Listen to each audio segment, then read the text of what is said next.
Mzansi, uXolani apha use-West Rand. So kuye kwafumaniseka yena ne-private investigators zakhe xa ezibiza ukuthi ngama-Garnabela wakhe asebenzisana nawo baye bafumaniseka ubana kukho abantu abathengisa ii-drugs e-West Rand and kuye kwafumaniseka uba bayi-syndicate, baliqela labantu. Amagama ke o-Emily abasebenzisana nabo noJohn. So kuye kwavela information ethi abantu aba ekuseni kulapho khona ii-drugs bazidistribhuyutha khona ebantwini. So uXolani uye wenza sure uba ekuseni uzawukhawuleza ke ngoku abe sendwendwela la madoda.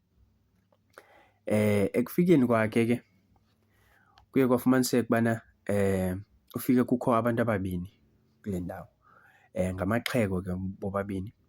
Omnye wabo lo uthengisa ii-drugs yena igama lakhe nguAshley, kuye kwafumaniseka uba uneminyaka eyi-51.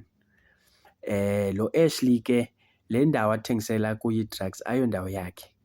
Kuye kwafumaniseka uba naye uqashiwe, uqashwe ngumntakwabo ongaphantsi apha kuye ngokweminyaka, oneminyaka eyi-30 years. So lo madala usebenzela umntana omncinci. Kuye ke kwafunyanwa ziye zafunyanwa ii-drugs and umadala khange abe esokolisa. Nantsi into endiyithandileyo kuye, khange abe efuna uzenza u-boss abe besithi akathengisa ii-drugs kuba naye uve wabona uba zizawushuba apha. Watsho kumadala uba no zikhona ii-drugs endizithengisayo, ndithengisa iindanda, zii-tablets ke ezo. So wafumaniseka uba uthengisa iindanda, ezi ndanda ke ngu-30 grams ezi ndanda azithengisayo.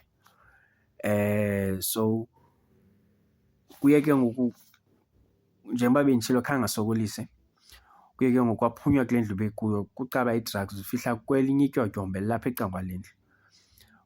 Kwayiwa kulo ke wafika wazikhupha ke utata wabantu ii-drugs phantsi komatrasi plus nemali yakhona nethe xa ibalwa yafika i-R250. So utshilo ke umadala lo uba no hayi mna ndisebenzela umntakwethu omncinci apha kum. Kwabuzwa ke ngoku, hayi bo bhuti ufumana ntoni wena? Watsho uba ndiyamthengisela ogqiba kwakhe yena andibhatale i-R300 ngeveki plus andizisele nokutya ngoba ke ayondawo yakhe la ahlala kuyo.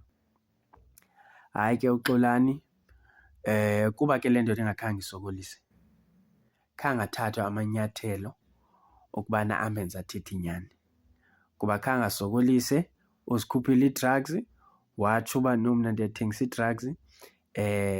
Kwanjalo bathatha ubungqina, zafotwa ii-drugs kwabe sengoku umadala lo yena uthengisayo wathathwa kwahanjwa naye wayovalelwa. Lo behleli naye yena khange athathwe kuba kuye kwafumaniseka uba yena uvakashile apha, uvakashele lo oyena ndoqo, oyena mntu uthengisa ii-drugs nako. So ke ngoku kuye kwafumaniseka uba no bayamyeka lo, bahamba ke ngoku nomadala lona 51 kwaba kanti kuyiloo nto ke ngoku